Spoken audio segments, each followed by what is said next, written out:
The city hummed beneath the amber glow of streetlights, carrying stories of triumph, struggle, and quiet despair. For some, life offered small victories and glimpses of peace. For others, the night brought uncertainty, fear, and the relentless pulse of unresolved pain. This chapter follows 3 lives still caught in that tension. Elena's friend Mara, a once promising musician. Jamal, a teacher shadowed by failure. And Sophia, a young mother suffocating under societal expectation. Mara. Echoes of silence. Mara had been a violinist with talent that could have carried her to stages across the country. But a series of personal setbacks, the collapse of a romantic relationship, financial instability, and the sudden death of her mentor left her unable to play without anxiety tightening her chest. Her apartment was filled with instruments, sheet music, and untouched compositions, all silent witnesses to her stagnation. She tried to reclaim her life in tangible ways. She joined a local art club, painted abstract canvases with wild, furious strokes, and even tried learning pottery. These activities brought momentary relief, yet the violin, her first love, remained silent. Each attempt to play was shadowed by fear of failure, by the memory of past applause turning to judgment.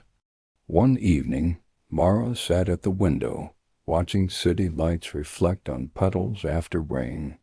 Her fingers hovered over the strings of the violin, trembling. She wanted to reclaim her music, but felt paralyzed.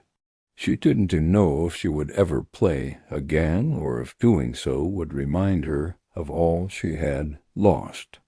The chapter closes with her gripping the bow, eyes fixed on the instrument, leaving the question unresolved. Will she find her music, or will the silence remain? Jamal. The weight of expectations. Jamal, a high school history teacher, had always been driven to succeed. Years of scholarship and dedication had earned him respect, yet he carried a private storm of self-doubt. The pressure to inspire young minds, to meet parents' expectations, and to prove his worth never eased.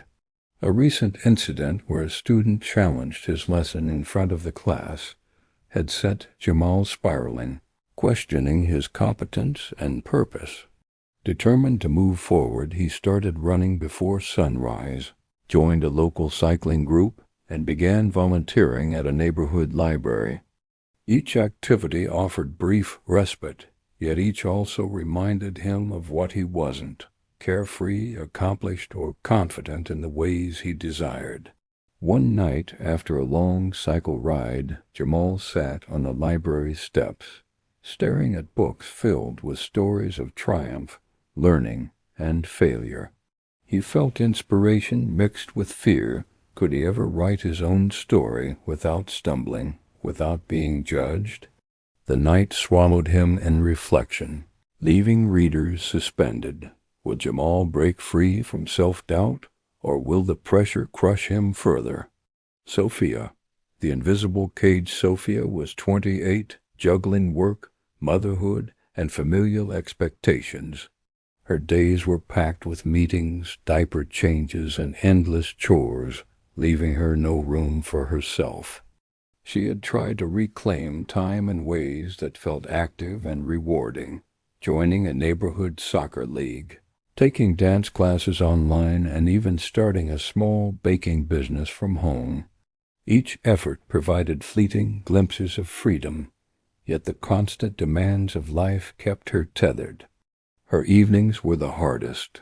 While the world outside seemed to move effortlessly, Sophia felt trapped in invisible chains. She longed for a moment of peace, a chance to feel herself rather than her roles. One night, after baking cupcakes for a local charity event, she stared at the empty kitchen, flour dust settling like snow on countertops. Her mind swirled with frustration and longing. Would she ever carve a life that felt truly hers? Or was she destined to remain caught in cycles of obligation and sacrifice?